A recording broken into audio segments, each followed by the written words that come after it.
Hi friends, welcome back to my channel. आज का मेरा टॉपिक रहेगा कि किसी भी दिन को सरेंडर करना है तो हम कैसे दिन को सरेंडर कर सकते हैं, दिन होता क्या है, इसको सरेंडर करने के लिए डॉक्यूमेंट्स की क्या रिक्वायरमेंट होती है और किस तरह से इसको हम सरेंडर कर सकते हैं।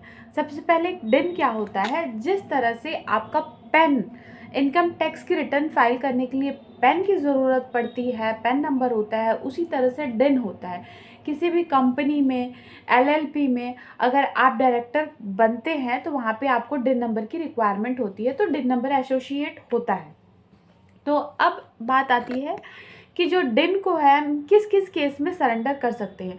तो डिन को हम 6 केसेस में सरेंडर कर सकते हैं। डिन को हम 6 केसेस में सरेंडर कर सकते हैं। When director is not associated with any company, जब किसी डायरेक्टर का, मान लीजिए मेरा डिन बना दिया, मैं किसी कंपनी के साथ डायरेक्टर ही नहीं हूँ, किसी कंपनी में डायरेक्टर अपॉइंटेड नहीं हूँ, तो मैं फालतू में मैंने डिन क्रिएट किया है, तो उस डिन को मैं सरेंडर कर सकती हूँ। व्हेन जब डायरेक्टर जो है इंसॉल्वेंट हो जाए, दिवालिया घोषित हो जाए, या फिर उसे कोर्ट जो है अनसाउंड माइंड घोषित कर दे।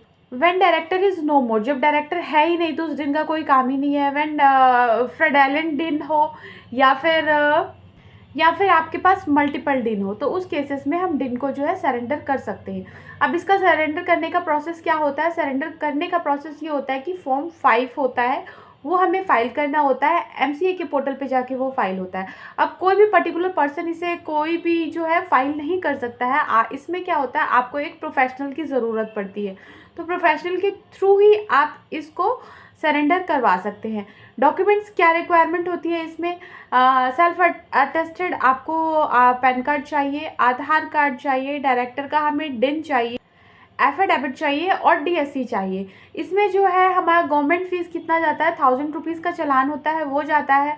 और जैसे कि मैंने बताया कि कोई खुद से नहीं कर सकता है इसे, हमें किसी प्रोफेशनल की ज़रूरत पड़ती है, तो प्रोफेशनल की भी लाइक सीए की भी डीएससी लगती है उसमें, तो किसी सीए से करवाते हैं। अब ऑब्वियस सी बात है, अब कोई प्रोफेशनल बंदा इस काम को कर रहा है तो उसकी भी फीस होगी। तो इसमें आपका गवर्नमेंट चार्जेस जो है वो जाता है 1000 रुपीज़, रेस्ट आपका जो सीए जो चार्ज करता है वो जाता है। तो इस तरह से आप किसी भी डिन को सरेंडर कर सकते हैं।